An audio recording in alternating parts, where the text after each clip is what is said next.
There's an old motel just off Highway 41 in northern Florida. Locals still remember it, the Pine Creek Lodge. Back in the 90s, it was a quiet stop for travelers. Nothing fancy, just a line of 12 rooms, one creaky staircase, and a neon sign that buzzed all night long. But one of those rooms, room 204, holds a story that people in the area still whisper about because a young woman once checked in there and never came back out. Her name was Emily Carter, 23 years old, a college student from Tallahassee. She was driving home after a fight with her boyfriend, tired, upset, and alone. Her parents said she called them from a payphone that night, just before midnight. She said, "I'll stay somewhere nearby and come home in the morning." That was the last thing they ever heard from her. The next day, her car was found in the motel parking lot, keys still in the ignition, her purse on the seat, but no sign of Emily. The manager said she checked into room 204. Police went there immediately, but when they opened the door, the room was empty. No luggage, no footprints, no damage.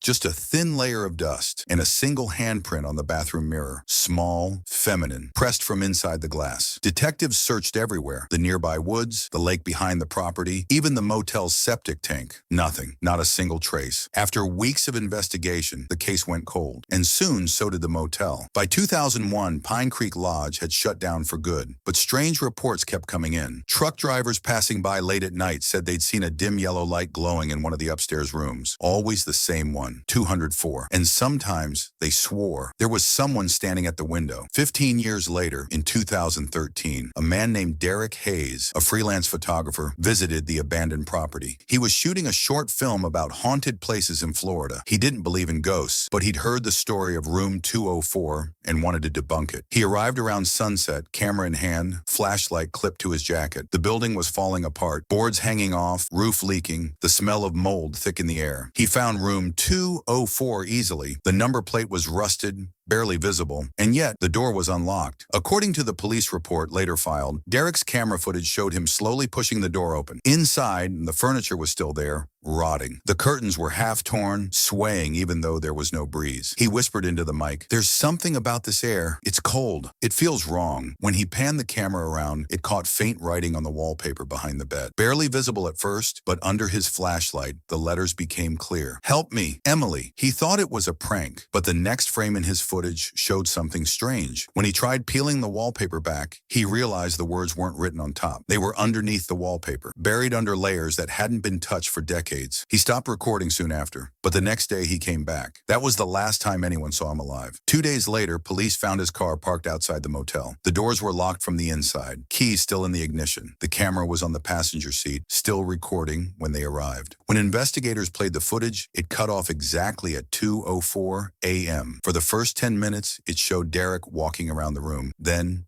something faint, a whisper, came through the mic. A woman's voice, soft, close, repeating one line, "Don't let me stay here." Moments later, the camera shakes, like it's being pulled away. Derek screams once, and then the footage ends. When officers entered room 204 again, the door was closed but unlocked. The walls had new marks, scratches running from the window to the floor, as if someone had tried to claw their way out. They also found something behind the mirror. When the glass was removed, there was a space, a hollow cavity, and inside they found a piece of paper. It was part of the motel's old guest ledger, Emily Carter's name, and below it a second signature, D. Hayes. No one could explain how it got there. The Pine Creek Lodge was demolished 3 years later, but truckers who pass the empty lot still say the same thing. Their radios glitch around that spot. Sometimes a woman's voice fades in through the static, softly crying, repeating that same phrase, "Don't let me stay here." And once in a while, when lightning flashes just right, you can still see the outline of the old motel in the rain. And if you look close enough, there's always someone standing in the window of the second floor, room 204.